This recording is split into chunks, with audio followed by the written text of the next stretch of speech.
Megígérem, hogy a következő legalább 2 évben biztos, hogy nem lesz még egy ilyen témájú posztom.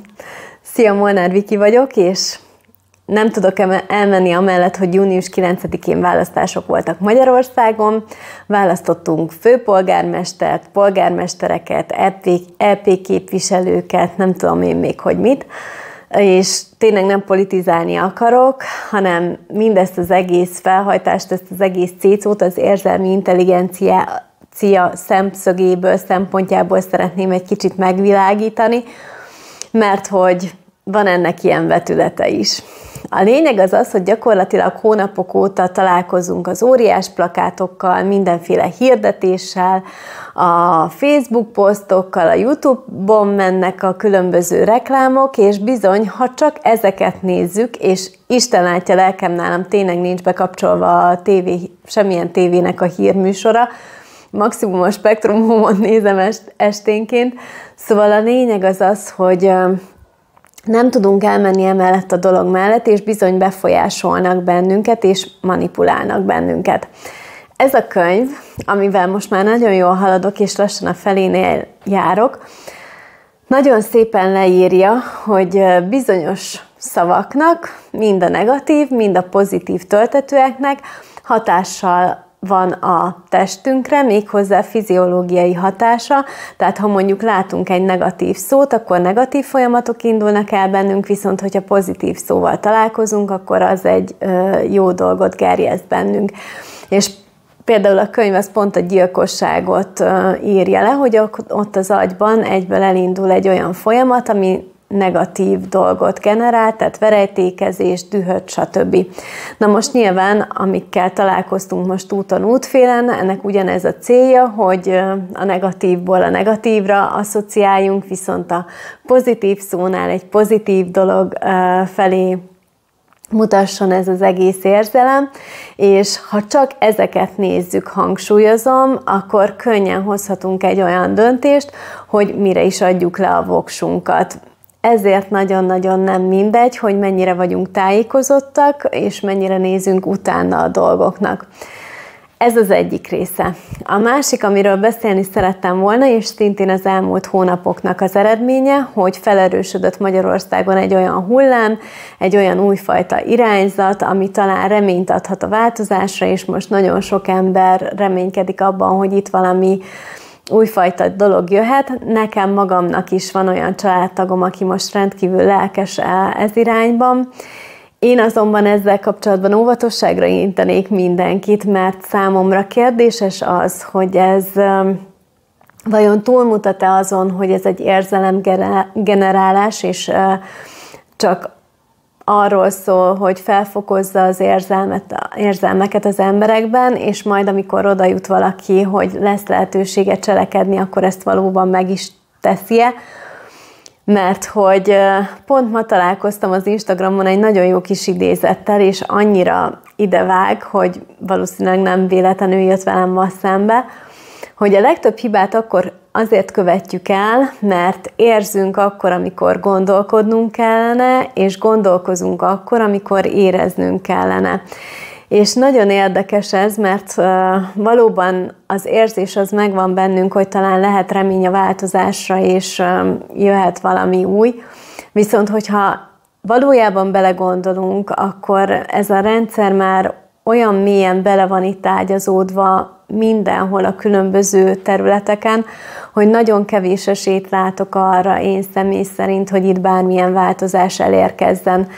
Meg fogjuk látni, a következő időszak az nyilván erről fog szólni, hogy ez ki fog derülni, de én azt gondolom, hogy most még nagyobb az érzelem része, mint a racionalitása.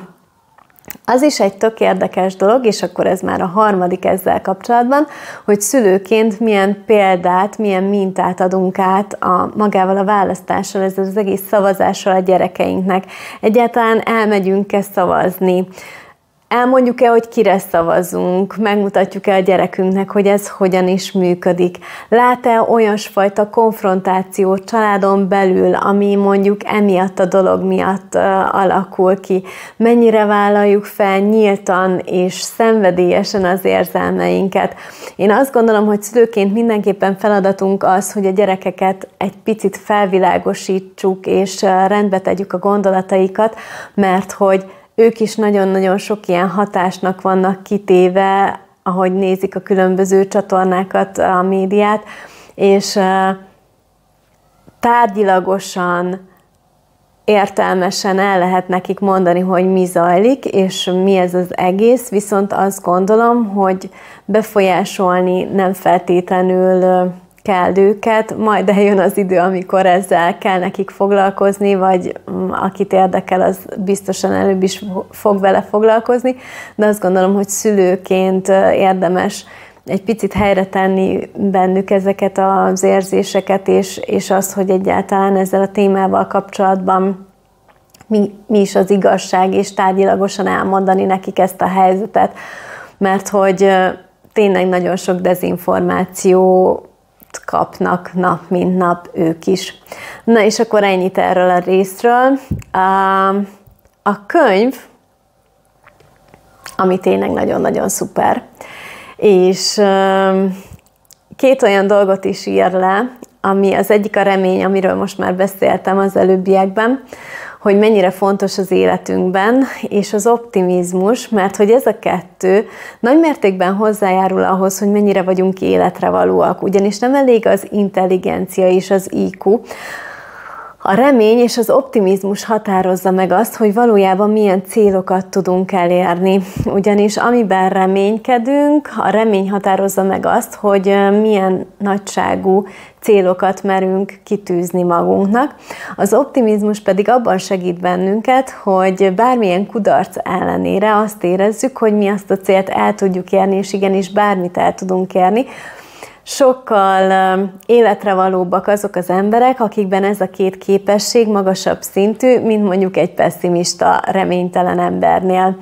És ez volt az egyik rész, ami nagyon érdekes volt, és most olvastam benne, és hát most, ahol most tartok, az egy elég nehéz fejezet számomra, és még most megnéztem, körülbelül 60 oldal van belőle, mire eljutok a következő témához, ami majd a párkapcsolat lesz, ami szintén azt gondolom, hogy nem lesz egy egyszerű dolog, na de mindegy. Ahol most tartok, az elég érzékenyen érint, ugyanis most tárgyalja a könyv a különböző pszichopaták, illetve szociopaták eseteit, a gyerekmolesztálásokról, illetve a gyerekbántalmazásokról, és ez azért elég érzékeny téma számomra, mivel gyerekekkel foglalkozom, és részletesen leírja azt, hogy mi is játszódik le egy olyan embernek a fejében, aki mondjuk szeretetre vágyik, és azt gondolja, hogy ezt meg fogja kapni egy olyan valakitől, aki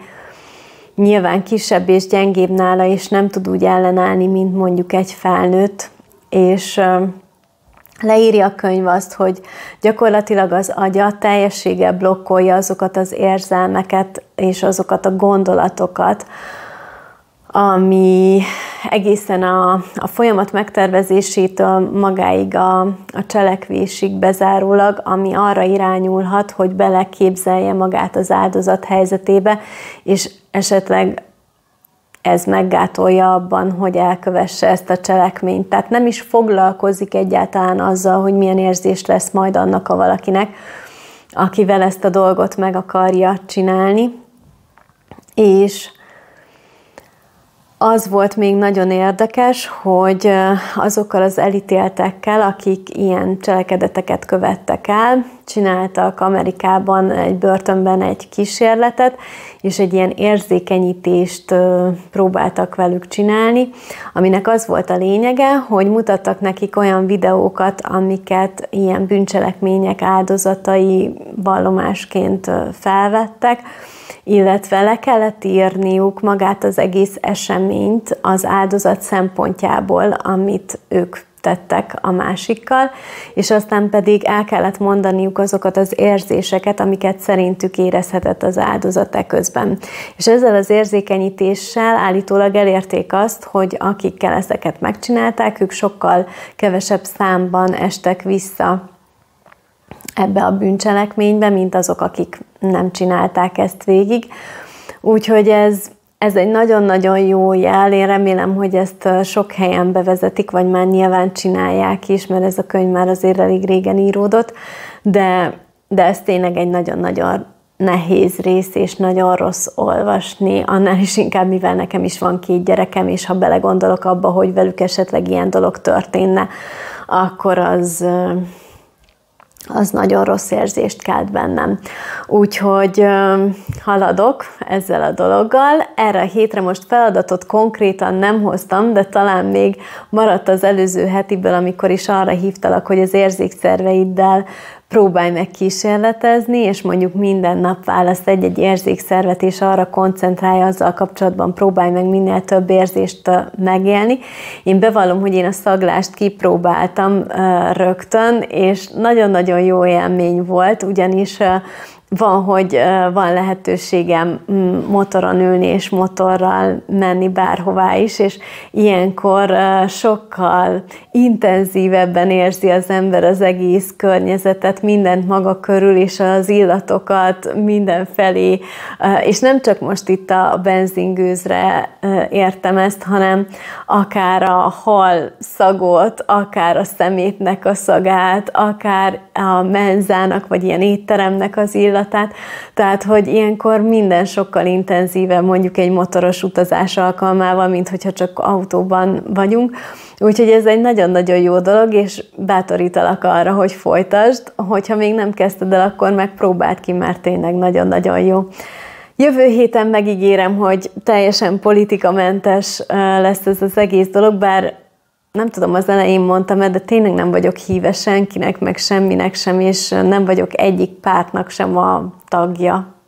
De ha nem mondtam, akkor most még egyszer ezt elmondom. Szóval, vagy ha mondtam, akkor is még egyszer.